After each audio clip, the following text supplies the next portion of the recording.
Hey guys, how's it going? In this video we're going to go over two worked examples to show you how to do problems involving polarised versus unpolarised waves. Now if you haven't already done so, check out my previous video covering the theory on this topic, and that way you can apply what you learned in that video to this one.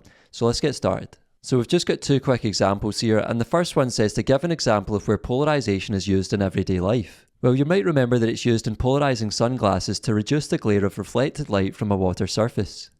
And question 2 says explain with the aid of diagrams the difference between unpolarised and plain polarised light. Well, first of all, we can say that unpolarised light has electric field oscillations in every plane. For example, it would look like this, where these arrows represent our electric field oscillations, whereas polarised light has electric field oscillations in only one plane. For example, it would look like this. That's all for this video, folks. I hope you found it useful. If you did, give it a thumbs up, subscribe to the channel, and I'll see you in the next one.